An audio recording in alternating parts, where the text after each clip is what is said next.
Every year, the riders in the World Enduro Championship take a break from their normal schedule to contest the International 6 Days Enduro.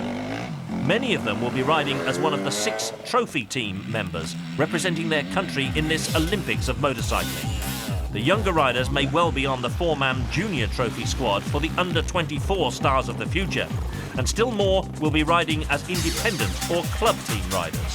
The ISDE is now in its 79th running. Last year, Brazil was the host. Could Finland hold on to the world trophy they won so decisively in Latin America? And could France successfully defend the junior title? They were the questions that awaited answers over the first week of September in the countryside around Kielce in southeastern Poland. The town has a population of more than 200,000, and many of them are young, as it has one of the largest student populations in the country. Even so, the locals hold on to their traditions and religious beliefs, all the more so since it's less than 2 decades since the country was under communist rule. Poland is hosting the ISDE for the 4th time, but it's the first time they've done so since the Iron Curtain between Western and Eastern Europe was pulled aside. Considering that there are plenty of rolling hills and forests in the region, the course was disappointing. It consisted mostly of motocross-style special stages with linking sections on minor roads and wooded areas. There were only 3 different loops over the 6 days and only 6 different special stages. There were no real climbs, and the 6 days threatened to be repetitive for both riders and fans. In Poland, enduro racing is extremely popular, and in the communist years, the riders from Eastern Europe, like the Poles, Czechs and East Germans, were often at the top of the ISDE standings. Since those days, Poland has not been so visible on the international scene, and the new generation has been slow to be competitive outside its borders. The one real exception is Bartosz Obluki. Exiled for the past 5 years in Italy, where he races in World Enduro Championship events for the UFO Corsa Yamaha team, the lone Pole in WEC has been a revelation this season.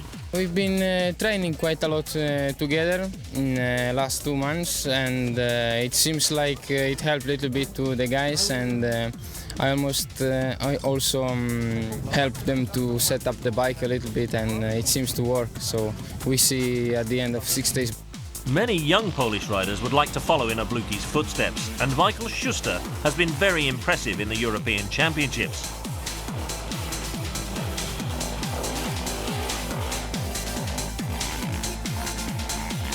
But Obluki was the rider that the local crowds hoped to see take the honours in Enduro 1.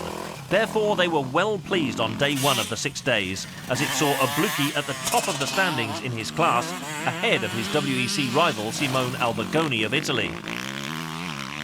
England's Paul Edmondson usually rides a 250cc Honda 2-stroke, but he switched to a smoother but less powerful 4-stroke for the ISDE, and he finished 3rd in the class standings. In Enduro 2, Australia's Stefan Merriman had decided to change engine size so as to better take on his principal rival, Juha Salminen. Merriman's ISDE mount was a 450cc Yamaha WR 4-stroke, and in the first day's battle, it was the Aussie who came out on top.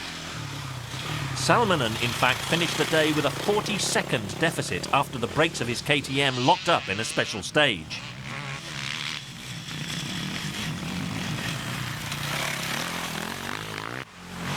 Just as in the WEC, the Enduro 3 class is for the big bikes, and the day 1 results had a familiar look about them. Ivan Cervantes took 4th, while 3rd was David Knight, despite a heavy fall that knocked him out, and some mechanical problems as well. Finland's Mika Ahola was 2nd on his Husqvarna, and once again it was his KTM riding compatriot Samuli Aro at the top of the list. Finland won easily in the 2003 event in Brazil, and few people would bet against their 6-man squad here in Poland. Not when they've riders like Samuli Aro, Mika Ahola, Petteri Silvan and Juha Salminen, backed up by Mika Sarankowski and Jani Laaksonen. It was no surprise to anyone, therefore, to see Finland at the top of the 2004 World Trophy standings on day 1 of the ISDE in Poland. The Finnish team manager was the veteran rider Kari Tianen, one of the great champions of the enduro scene himself. He was actually riding on the victorious Finnish team in Brazil. It's just the first day, and I think when tomorrow it will be better for Finns. There is coming more bumps and everything, especially in those sandy testes, and there I think normally Finns are very strong. Competition for the Finnish team would most likely come from Sweden and Italy. The French and British teams were also possible contenders for the top spot.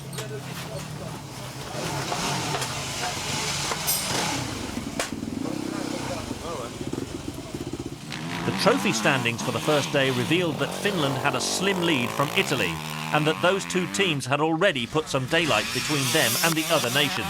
France was third, Sweden was fourth, and Great Britain lay fifth. And after a second day of riding, that was still the position, although the Italians had trimmed 17 seconds from the Finns' lead. But even though the World Trophy standings are usually the focus of the 6 days, the really big news on day 2 was the virtual elimination of Juha Salminen from the event. The Finnish champion was the major loser on day 2 due to engine problems with his KTM.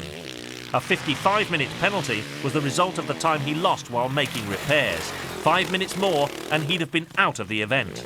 As it is, Salminen can continue riding, but so far behind he can do nothing to help his teammates. Fortunately for them, the ISDE regulations allow a team to drop the score of its worst rider. In the individual standings, however, the fact that Salminen is out of contention means that the door to the overall ISDE win is wide open for Stefan Merriman. Another Finn, Valtteri Salonen, was a major surprise in second place, as he was only on the junior trophy team. Salonen was ahead of Spanish junior trophy team member Arno Villanova in third and Petri Pojamo in fourth. For the older generation, there was more bad luck. The Husqvarna of former world champion Anders Eriksson broke its clutch, and although he was able to repair it at the end of the day, he suffered a huge time penalty. Like Salminen, he was out of the running.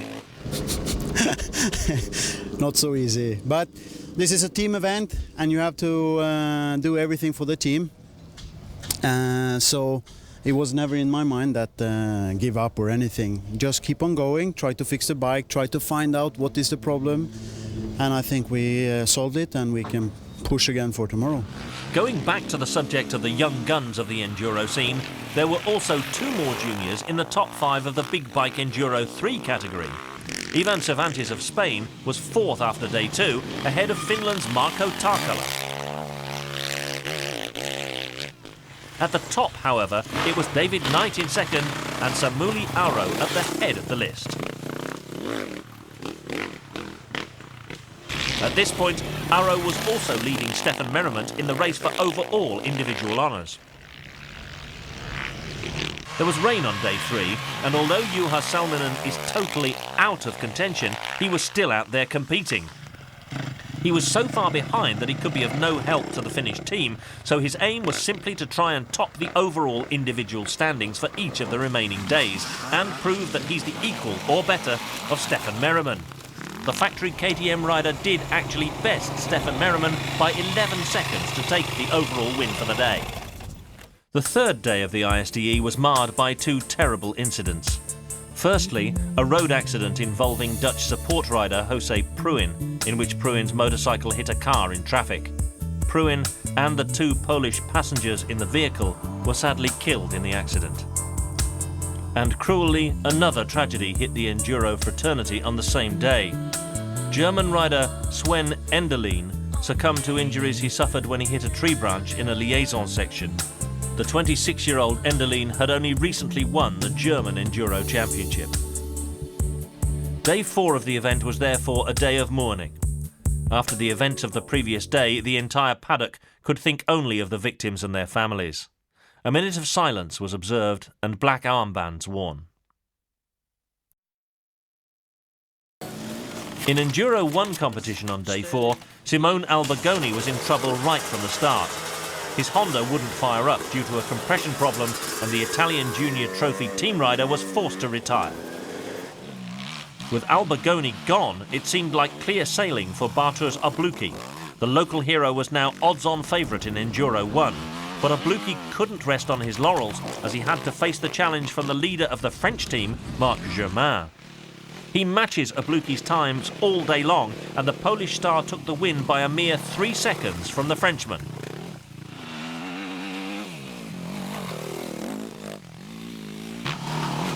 Behind them came the surprise of this year's ISDE. Another local hero, Michael Schuster, finished third to give the Yamaha WR250cc four-stroke a clean sweep of the day's Enduro 1 podium. Returning to Enduro 2 and the 450 Yamaha, Stefan Merriman destroyed the field and in doing so took revenge on Juha Salminen for his victory on the previous day. Yeah, it's very nice today.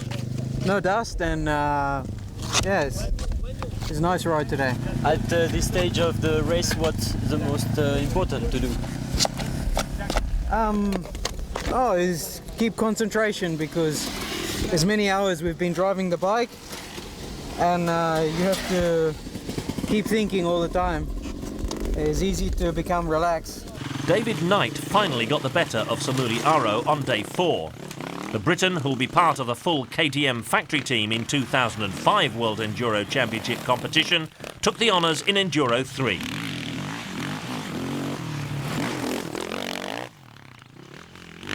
After the 4th day of competition, the World Trophy was beginning to lose some of its lustre. Finland had a 2-minute lead from Italy, while France was in third, 4.5 minutes behind the Finns. Sweden remained in 4th. The team in yellow and blue was counting on the experience of their riders to keep them in contention. Among them is Anders Eriksson, a 7-time world champion, along with Bjorn Karlsson, Anders Torresson and TM rider Richard Larsson, an ageing generation but still as competitive as ever. Trailing Sweden was Great Britain in 5th and Australia 6th.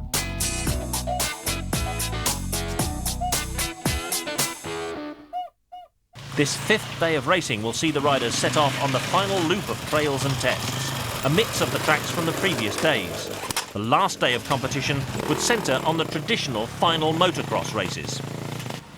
While knowing that the ISDE offers many different challenges from normal WEC competition, Paul Edmondson didn't think he'd have to call upon his jogging skills, but the Englishman was forced to push his 4-stroke Honda for several kilometres to reach the Parc Fermé.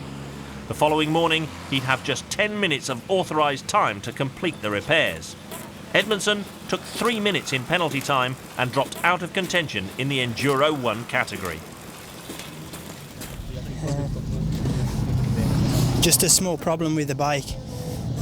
So, not sure exactly what the problem is, but just trying to fix it at the moment. Merriman is once again the man of the day. The diminutive Aussie takes the class and the overall win on day 5. He finishes 6 seconds ahead of Salminen on the day and is certain to take the honours for the top individual rider in the event. Merriman seems to be establishing himself as the world's #1 in enduro competition. Yeah, it's been quite a long day. As all days, it's been pretty long and a little bit dusty today because haven't had enough rain and going over the same tracks as before. But in the special tests, I managed to push hard and win today, so I'm very happy about that. They were very difficult tests, typical sort of Scandinavian, soft, sandy, difficult conditions for me because I'm used to the hard pack of Italy. But no, I'm really happy. By the end of day 5, it must be recognised that Finland has won again in the trophy class. The final motocross day rarely throws up any surprises, especially when a team's so far ahead. Behind Finland come Italy, France, Sweden and Great Britain. Nothing has changed since the first day, so the ISDE hierarchy of recent years has held good for the 2004 event as well. There was, however, one outstanding performance from one of the outsider teams. In 6th place since the first day, the Australians have been superb. They've been running hard and posting competitive times all week.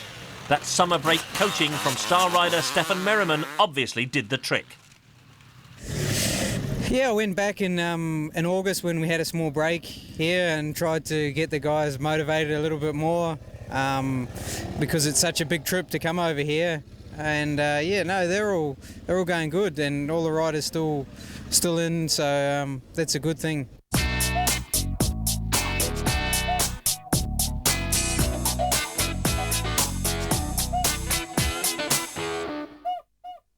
The following final day of competition ended in chaos, so Paul Edmondson really needn't have bothered to do an incredible 10-minute valve change on his Honda, dropping just 10 seconds in the process.